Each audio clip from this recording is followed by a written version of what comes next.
مولانا فضل الرحمان نے ایک بار پھر اس بات پہ زور دیا ہے کہ تمام سیاسی جماعتوں کے درمیان اتفاق کی شدید ضرورت ہے۔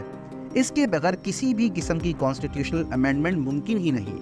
پچھلے دنوں یہ کہا جا رہا تھا کہ مولانا نے حکومت کا ساتھ دینے کا فیصلہ کر لیا ہے، لیکن معلوم یہ ہوتا ہے کہ مولانا ایسا کوئی رسک لینے کے لیے ذہنی طور پر تیار نہیں جس سے عوام کا شدید رد عمل آئے۔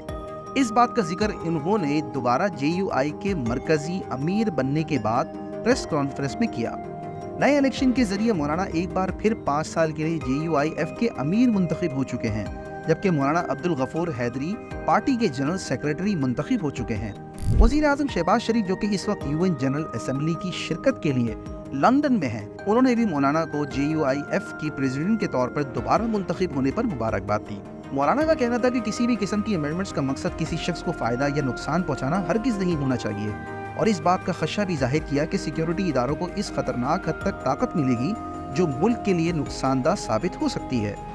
اس وقت حکومتی مذاکرات کا عمل رکا ہوا ہے، تاہم مولانا پیپلز پارٹی سے مسلسل رابطے میں ہیں۔ امینڈمنٹس کے پہلے ڈرافٹ پر مولانا کی مخالفت کے بعد فی الحال کوئی بحث جاری نہیں، لیکن مولانا نے کہا کہ PPP، JUIF اور PTI اپنے ڈرافٹ تیار کر رہی ہیں اور ان کو آپس میں شیئر بھی کیا جائے گا۔ لیکن دوسری طرف مولانا نے آئینی عدالت کے قیام کی حمایت کی اور کہا کہ یہ 2006 کے چارٹر آف ڈیموکریسی میں شامل ہے، لیکن ان کا کہنا تھا کہ ایسی امینڈمنٹس قبول نہیں کریں گے جس سے بنیادی حقوق کو نقصان پہنچایا جائے یا آرمی کا سول فارمز میں زیادہ دخل بڑھا جائے۔ مولانا نے پارلیمنٹ پر سخت تنقید بھی کی اور کہا کہ یہ جھوٹی پارلیمنٹ ہے اور اسے ترامیم کا حق ہی نہیں، لیکن ساتھ میں انہوں نے یہ بھی کہا کہ ان کی پارٹی پارلیمنٹ میں اپنا کردار ادا کرتی رہے گی۔ انہوں نے حکومت کو ججز کی سروسز، ٹینیور اور ایکسٹینشن دینے کے معاملے پر بھی تنقید کا نشانہ بنایا اور سوال اٹھایا کہ وہ کچھ افراد کو دوسروں پر ترجیح کیوں دے رہے ہیں۔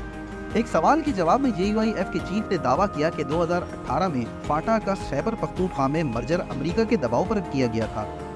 جنرل قمر جاوید باجوہ اور ISI چیف کے ساتھ پرائم منسٹر کے آفس میں ایک ملاقات کو یاد کرتے ہوئے مولانا نے کہا، میں نے انہیں کہا کہ فاٹا کے مرجر کا وقت ٹھیک نہیں، مگر انہوں نے اصرار کیا کہ انہیں امریکی دباؤ کا سامنا ہے۔